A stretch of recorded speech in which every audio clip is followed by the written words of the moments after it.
Bonjour à tous les amis. Aujourd'hui, j'ai le privilège, écoutez, d'accueillir une personne.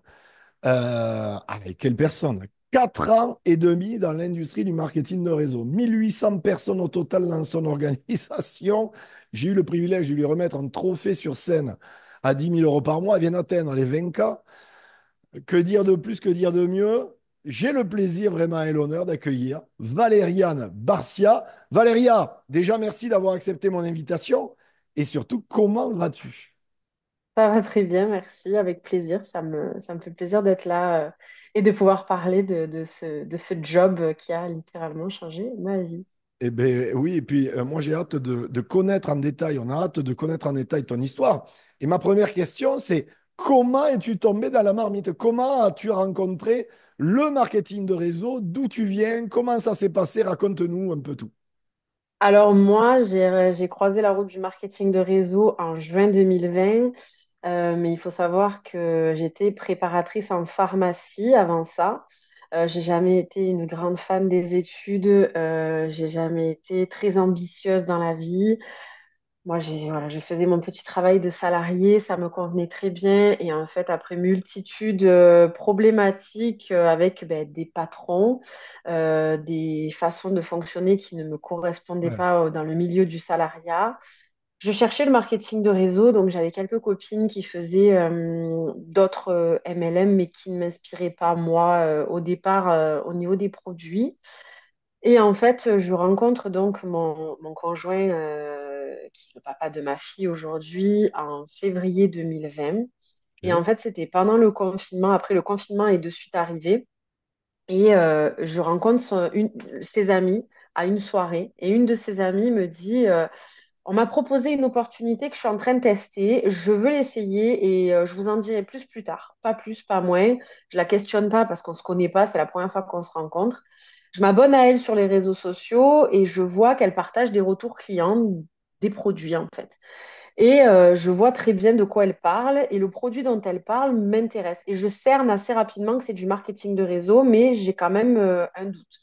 Donc, je lui pose la question, je lui envoie un message, je lui dis, écoute, est-ce que ce que tu fais, c'est du marketing de réseau? Elle me dit oui. Et je lui dis, ben, j'aimerais bien en savoir plus. Et en fait, elle m'appelle de suite, elle m'explique très rapidement le plan de rémunération, mais vraiment très, très rapidement. Ça se fait par téléphone, comme ça, d'un coup de fil. Et je crois que même pas un quart d'heure après, je dis, bon, ben, c'est bon, je vais essayer. Et en plus, à l'époque, pour commencer dans l'activité, c'était même pas 15 euros. C'était même pas entendable aujourd'hui. Dieu Euh, merci, ça a changé. Et je me suis dit, bon, ben, j'ai rien à perdre. Je vais le faire, je vais y aller. Et je me suis pris au jeu tout de suite. Incroyable. Donc, tu as eu. Bon, déjà, toi, tu n'étais pas fermé au marketing de réseau à la base, donc. Non, pas du tout. Du tout. Non, parce que Non. souvent, on entend des histoires de gens qui sont fermés au marketing de réseau, qui pensent que le marketing de réseau, c'est pas véritablement de l'entrepreneuriat. Chose que moi, en tant qu'ancien entrepreneur dans le système traditionnel, je ne partage pas du tout cet avis. Au contraire, je trouve que le marketing de réseau, a bien plus de facettes d'entrepreneur, oui, d'entrepreneur, enfin, en tout cas de facettes à maîtriser pour performer dans l'entrepreneuriat que l'entrepreneuriat traditionnel. Vous voyez, donc, je suis vraiment opposé à cette vision-là. Euh, et donc, toi, tu te lances et, euh, et comment ça se passe? Voilà, si tu peux nous dire, ça se passe bien, comment c'est un petit peu? Alors, j'étais toujours salariée, donc il fallait que je jongle entre mon travail dans le marketing de réseau et le salariat. Alors, j'avais quand même une certaine chance, je travaillais que 4 jours par semaine, donc j'avais quand même du temps de libre, mais ça m'arrivait de travailler le soir. Et comme moi, en fait, je suis à la base créatrice de contenu sur les réseaux, Ouais. mon conjoint, en fait, m'avait déjà dit, mais pourquoi tu monétises pas? Je dis non, moi, ça m'intéresse pas, je fais vraiment pour le plaisir. Et en fait, le marketing de réseau est arrivé et indirectement, j'en ai parlé, ça a beaucoup plu. J'ai mis les stratégies qui m'ont été, entre guillemets, un peu présentées au départ. Je mets bien des guillemets parce qu'en soi, au début, c'était une jeune société, donc j'étais pas très, très bien formée au départ, on va dire. Donc, j'ai dû un peu apprendre à droite, à gauche, prendre des informations sur comment faire. Aujourd'hui, ça n'a plus rien à voir, mais c'est vrai qu'au début, c'était un peu compliqué, c'était un peu nouveau, donc tout le monde tâtonnait un peu. Et moi, en fait, j'en ai de suite parlé, ça a de suite plu. Le premier mois, je crois que j'atteignais 2000 euros de vente, enfin 2000 euros pour moi dans ma poche, donc plus de 4000 euros de vente. Le deuxième mois, ben, 4000 euros dans ma poche, donc plus de ventes. Et en fait, c'est allé très très vite. Et le troisième mois où je suis arrivée, j'ai atteint donc la deuxième grosse position managériale de la société, qui en gros, j'étais à peu près aux alentours des 6000 euros. Et je me rappelle que quand j'ai démarré vraiment aux prémices, je montrais à mon conjoint ben, tout ce que faisaient les managers en fait depuis un an et c'était des grosses sommes. Il me dit, oulala, mais avant que tu arrives à faire 10 000 euros par mois, ça fait un an qu'ils sont là, toi, il va te falloir du temps. Et en fait, en 4 mois, je gagnais ce qu'ils avaient mis un an à faire et ça me semblait complètement surréaliste. Incroyable. Et, et en fait, ça a de suite beaucoup plus. J'arrivais à rentrer dans mon réseau par mois entre 40 et 70 personnes. Ça avait très vite pris en fait. Et je m'étais retrouvée au bout d'un an, à gagner 18 000 euros. Incroyable. Alors, justement, moi, enfin, je suppose que les auditeurs qui vont visionner cette interview auront la même question. Quel est ton état d'esprit? Voilà, c'est quoi ton état d'esprit? C'est quoi ta routine de travail? Est-ce que c'est quelque chose qui est cadré? Est-ce que c'est quelque chose qui est fait plus au feeling? Je ne sais pas. Si tu peux nous dire un petit peu comment tu bosses. Alors moi, je suis pas du tout organisée, même encore aujourd'hui, mais je tends à m'organiser maintenant que je suis devenue Ah ouais. maman, pas trop le choix. Oui, parce que tu Mais es maman aussi. Vous avez oui, compris, elle est oui, mère de famille. Elle je est suis en... maman et belle maman. J'ai deux beaux enfants, deux grands beaux enfants qui ont 11 et 15 ans, et j'ai une petite fille de 2 ans. Donc, ça veut dire que maman, belle maman, on peut réussir en marketing de réseau. C'est le message que tu partages à toutes Ouais, les ouais, ouais. femmes qui Et vont même en visionner ayant cette un vidéo. travail à côté en plus. Donc Donc, ça peut se faire. vous voyez, les Mais amis, donc zéro excuse. en tout cas, ce que j'ai fait, c'est au départ, en fait, moi, en fait, quand j'ai commencé, je m'étais dit, allez, j'avais quand même pour projet d'arrêter mon travail parce que j'adorais ce que je faisais, j'aimais beaucoup. Mais pendant le confinement, pendant le Covid, j'étais préparatrice en pharmacie et en fait, les patients étaient imbuvables. On s'en Ouais, prenait plein la figure, c'était très compliqué. Et mon patron de l'époque était assez désagréable sur beaucoup de plans. Donc, du coup, moi, je m'étais dit, je voudrais dans un an gagner au minimum 2000 euros par mois, que ce soit quelque chose de régulier pour pouvoir me dire, j'arrête de travailler. Je m'étais ouais. dit, dans un an. Et je me suis dit, si je ne le fais pas, c'est pas grave, c'est toujours un complément en plus pour Bien moi. sûr, bien Donc, sûr. voilà, j'étais vraiment dans cet état d'esprit-là. Et en fait, dès que j'ai vu l'engouement qui a eu derrière, ben, en fait, je me suis dit, mais waouh, en fait, ça va arriver plus vite que prévu. Et j'ai continué, en fait, vraiment, c'est ce que je dis à mon équipe, et c'est pas forcément ce que je conseille de faire parce que ça peut vite saouler les gens, mais moi, je spammais mes réseaux, je parlais de ça tous les jours, tous les jours, tous les Ouais, jours, tous les jours, tous les jours, alors que c'était pas du tout la niche que j'avais sur mes réseaux. Je me suis calmée quand même après, mais ça m'a pas fait perdre d'abonnés ni rien, hein, mais c'est que voilà, j'avais envie de parler un peu d'autre chose. Mais par contre, j'étais à fond. Et en termes d'organisation, ben, les jours où je travaillais, ben, en fait, c'est bête à dire, mais j'étais beaucoup moins dans mon travail principal, c'est-à-dire que j'étais au comptoir sur l'ordinateur, j'étais sur la société, donc sur le back-office de ma société. Pendant ma pause entre midi et deux, je passais des commandes, j'allais faire des pauses pipi aux toilettes, je passais des commandes, je notais tout sur un carnet pour la pas passion oublier. avait pris le relais, quoi. C'est Ouais, ce que ouais, ouais, dit carrément. Confucius, justement, trouver quelque chose qui vous passionne, vous n'aurez plus jamais l'impression d'avoir à travailler. La passion avait pris le relais, en fait. Ouais, totalement. J'avais un engouement. Et puis quand j'ai vu que je gagnais beaucoup d'argent rapidement, ben, parce que j'avais travaillé aussi, mais Bien sûr. je me suis dit, je peux pas laisser passer ça. Et il faut Ouais, que je travaille, que je travaille, que je travaille. Et donc c'est ce que j'ai fait. Et donc en juin 2020, je suis arrivée. Et en décembre 2020, je posais ma démission. incroyable. Histoire incroyable. Alors, euh, j'aimerais qu'on mette aussi quelque chose en parallèle parce que les gens sont si particuliers, c'est pas pour vous, mais les gens que je dis ça, mais je le dis quand même. Mais il y en a beaucoup qui vont dire, il a eu de la chance, elle a eu de la chance. Je dis Ah, toujours, il y en a, ils disent, on lui a déroulé le tapis rouge. je Non, non, déteste ce non. mot. On lui a rien du tout déroulé. Non. Valériane ou les autres leaders que j'interviewe, ils ont fait le job, ils ont provoqué la chance. Valériane a provoqué la chance. Mais peut-être que tu aurais une anecdote à nous partager euh, d'un obstacle que tu as rencontré, par exemple, et tu dois en avoir, Ah oui, mais où un toi, tu n'as gros. pas baissé les bras, là où d'autres les ont baissés 100 fois, tu vois, et ont Ah, arrêté. ouais. Ah, j'ai une sacrée histoire là-dessus. C'est que, alors, faut savoir que j'atteignais Donc, dans ma société, c'est la position qu'on appelle Emerald, où j'ai généré 200 000 euros de chiffre d'affaires avec mon équipe. On était à peu près 1600 dans l'équipe à cette époque-là. Et en fait, fin 2021, début 2022, donc je tombe enceinte de ma fille. Et bon, ben, la grossesse, alors, je tombe enceinte et en plus, on achète une maison à rénover entièrement, donc plusieurs nouveautés. Et dans la société dans laquelle je suis, en même temps, il y a des remaniements qui se passent. Donc, en fait, tout le combo fait que beaucoup de monde de ma structure s'en va. Moi, à ce moment-là, je ne suis pas forcément une bonne marraine. Je ne forme pas forcément correctement. Je ne suis pas forcément hyper présente. Je me mets à faire au départ totalement autre chose. Je me dis, allez, je vais me former en tant que coach de vie. Donc, je fais une formation de coach. En fait, je vais sur tous les plans, mais je ne reste pas focus sur ce que j'avais commencé à construire.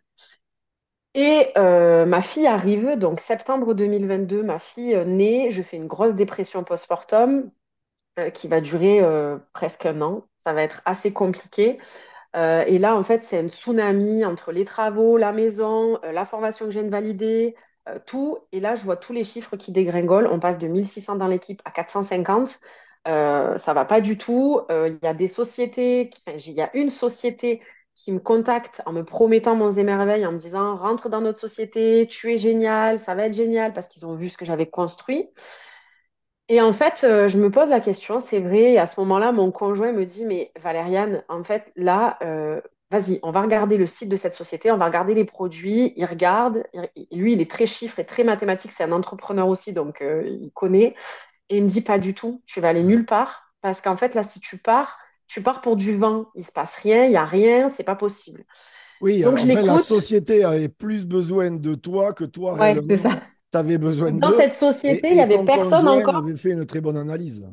C'est ça. Et dans cette société, en fait, il y avait personne qui avait atteint ce que moi j'avais atteint. Donc, ça m'inspirait pas non plus Oui, bien forcément. sûr, bien sûr. Et dans la communication de tous les deux, on s'est dit non, stop. Et là, en janvier, février, mars 2023, je me dis, ça suffit, je vais me mettre un coup de pied aux fesses, je vais constituer l'équipe dont j'ai toujours rêvé, une équipe solidaire, une équipe solide, qui a envie de travailler avec moi, ou moi j'ai envie de travailler avec eux, parce que ce n'était pas forcément la base que j'avais au départ. Je me fixe un an, et en un an, je dois tout remonter, je dois remonter au moins la position que j'ai plus aujourd'hui. Et donc, j'intègre dans mon équipe ma binôme aujourd'hui qui, elle, explose aussi tous les chiffres et on travaille main dans la main ensemble. Je trouve cette binôme que j'ai toujours rêvé d'avoir. On travaille toujours ensemble aujourd'hui et on se constitue en fait un réseau de personnes hyper investies, hyper impliquées, hyper déterminées. Et donc, j'ai réatteint donc, les positions. Je suis remontée à, on va dire qu'en moyenne, là où je gagnais entre 10 et 15 000 euros les années en arrière, là, j'étais plutôt aux alentours des 4-6 000. Alors, on est toujours très bien, hein, mais Bien sûr, bien voilà, sûr, c'est bien pour sûr, bien sûr. montrer un petit peu.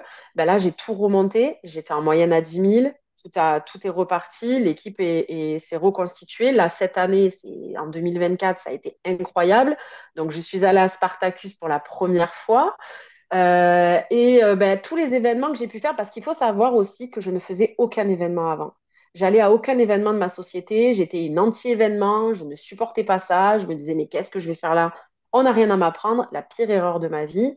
Et en fait, ma upline, donc mes mentors qui sont devenus mes mentors, parce qu'il faut savoir que ma marraine m'a lâchée en cours de route, donc je me suis retrouvée toute seule m'a pris par la main et m'a dit, Valériane, tu vas venir à Paris à l'événement de Paris. Et c'est l'événement de Paris qui s'est passé en septembre 2023 qui m'a littéralement ouvert les yeux où je me suis dit, je ne veux plus jamais Ouais, rater un événement de ma tu l'as dit, société. ça t'a ouvert les yeux, ça t'a donné la vision. C'est ça. Et en fait, ça m'a donné la vision. J'ai vu tous ces gens qui réussissaient. Je n'avais pas conscience, en fait, de mon bureau chez moi, de voir tous ces gens qui gagnaient autant d'argent en une seule année, Ouais. juste dans cette année-là, quoi.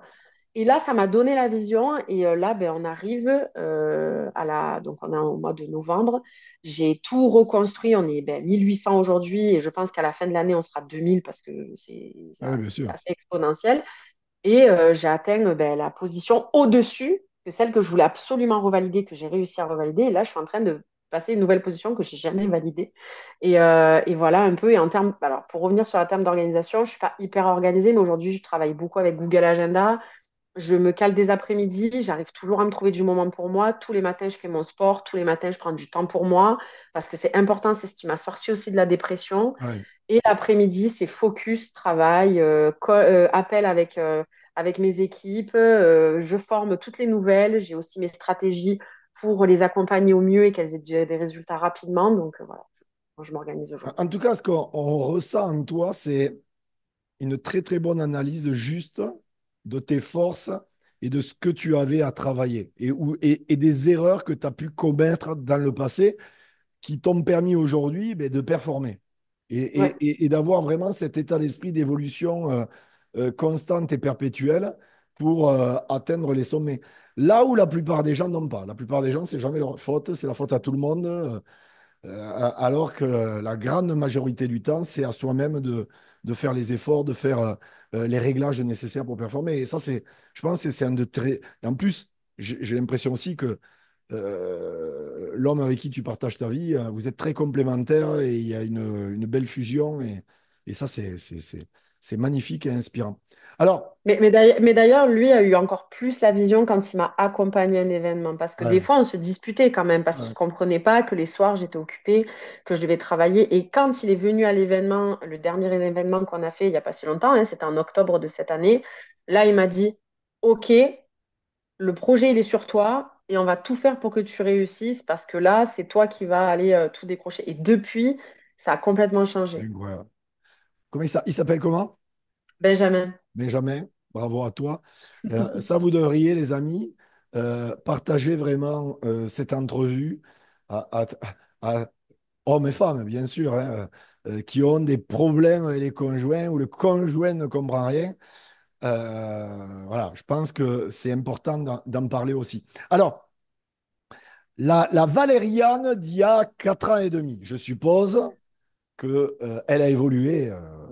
C'est Oui. pas que je suppose, elle a évolué, mais on dit souvent c'est 80% psychologique, 20% mécanique. Ma question, c'est, on a compris les événements, les séminaires, etc., où tu étais réfractaire au début, aujourd'hui, tu as compris, c'est un outil de développement. Est-ce que toi, tu te développes personnellement? Est-ce que tu lis des bouquins, écoutes des audios, regardes des biopics, tu sais, des histoires à succès pour t'inspirer au quotidien ou des vidéos YouTube de motivation? Est-ce que si c'est le cas, est-ce que tu as un top 3 à nous partager? Alors j'avoue que je suis pas forcément hyper bonne là-dedans parce que les Ouais. livres de développement personnel m'ont jamais vraiment Ouais, attirée. t'es pas super lecture, c'est ça. Alors si je suis lecture, mais pas ce Pas dev type de perso. lecture. Voilà. Par contre, en podcast, ben, j'ai pu écouter plutôt enfin, podcast livre audio, Père riche, Père pauvre, voilà un petit peu Robert dans ces Kiyosaki. Ouais. voilà Donc, t'es dans plus ces audio que ouais. livre dev perso. Pour Voilà. pour le développement personnel, je vais plus aller, par exemple, sur Spotify, écouter des podcasts que je prends au hasard, je tape dans Ouais. la barre de recherche ce que je recherche à ce moment-là pour m'enrichir. Mais après, je suis pas forcément lecture. Après, j'ai fait une formation de coach, donc j'ai des outils. J'ai fait plus d'un an de formation par rapport à ça, donc tout ce qui est développement personnel, les peurs, les croyances limitantes, tout ça, donc ça m'a quand même beaucoup aidé. Et après, ça va être plus.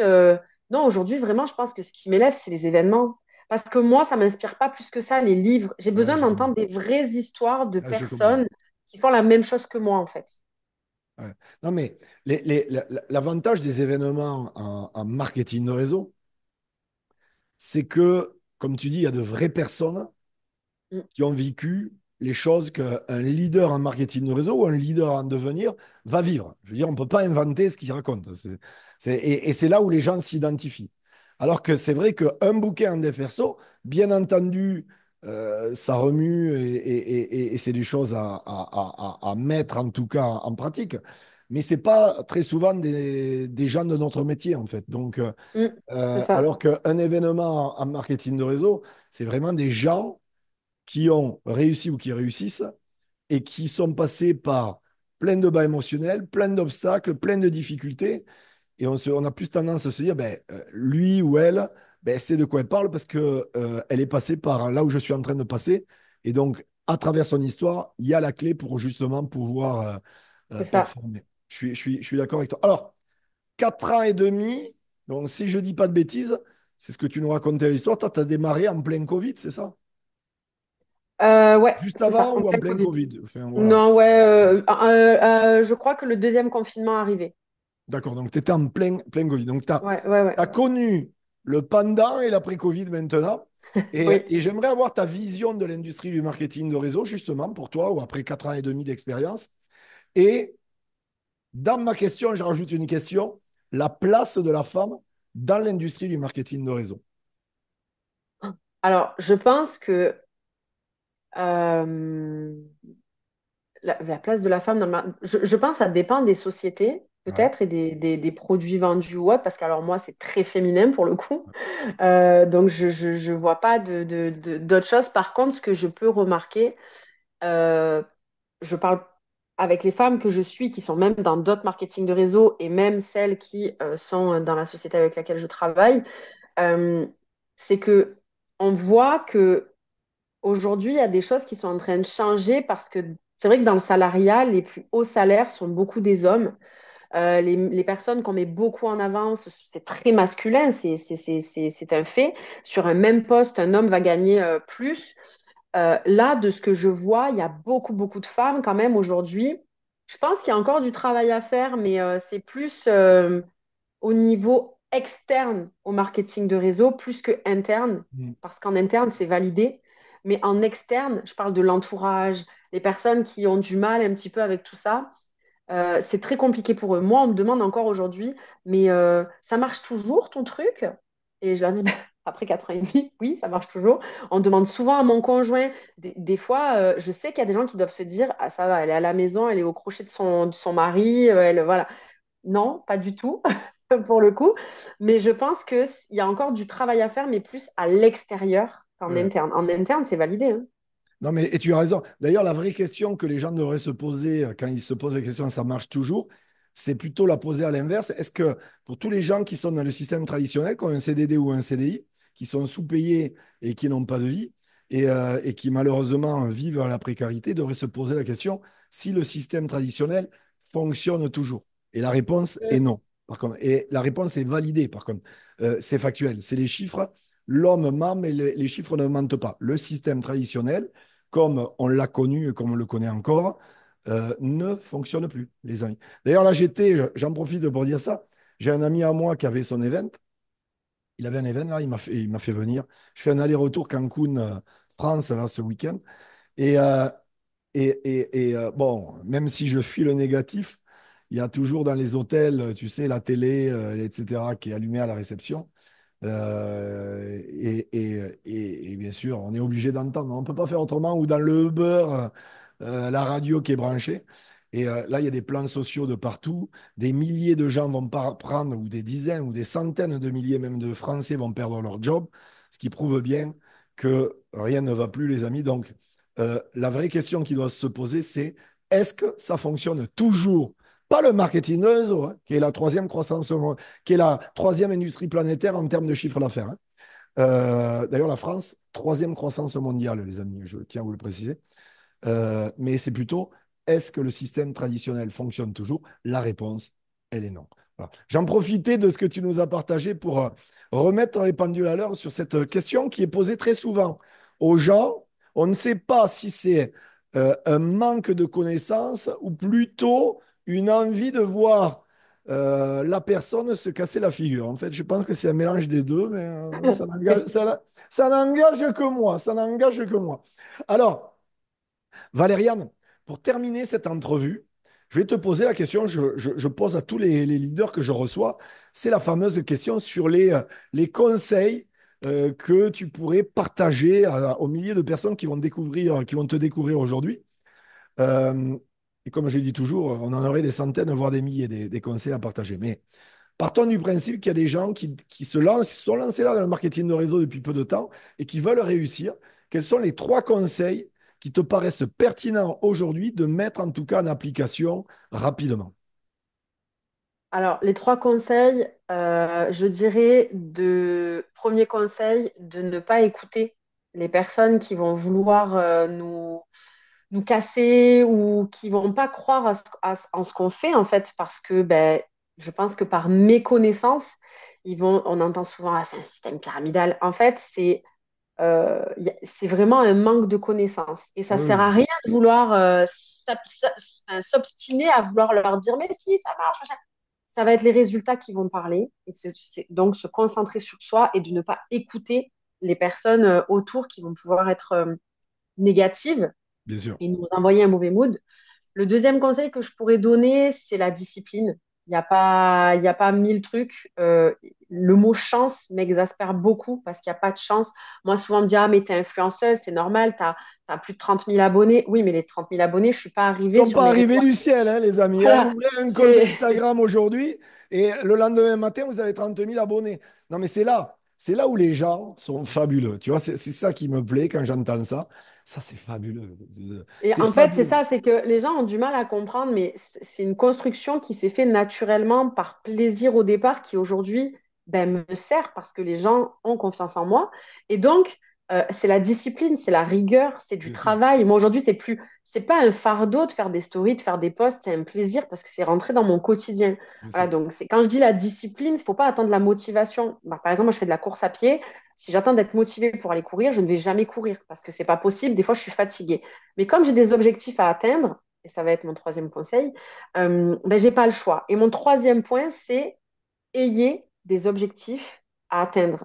C'est-à-dire que moi, c'est ce que je répète souvent aux gens, et ça, c'est dans tous les domaines, et en coaching, tu le sais, c'est important d'en avoir. Sinon, en fait, sans but, on va nulle part. C'est comme les gens qui veulent, moi, un jour, je veux faire un tour du monde. Ok, mais c'est quand ta deadline? Parce que si tu n'as pas de deadline, jamais tu feras ton tour du monde. Parce que tu n'as pas de date. Donc, quand est-ce que tu vas mettre de l'argent de côté pour aller faire ton tour du monde? Ben, c'est pareil dans le marketing de réseau. Souvent, moi, j'ai des personnes qui démarrent et qui me disent, je leur dis, c'est quoi tes objectifs à court, moyen, long terme? Ah ben, je sais pas, je verrai, je veux déjà voir, je prends le temps de. Mais en fait, si tu attends de voir, il se passera rien. Par contre, si tu te fixes un objectif et que tu te donnes les moyens de travailler à hauteur de cet objectif, tu as toutes les chances de le réussir. Par contre, si tu t'en fixes pas, ben, il se passera rien parce que tu procrastineras, tu feras rien, tu vas être là. Donc, Bien sûr. ayez des objectifs, quels qu'ils soient dans votre vie, même marketing de réseau ou pas, ayez des objectifs. C'est hyper important. Ayez un plan, les amis. C'était Valériane Barcia. Écoutez, likez cette vidéo.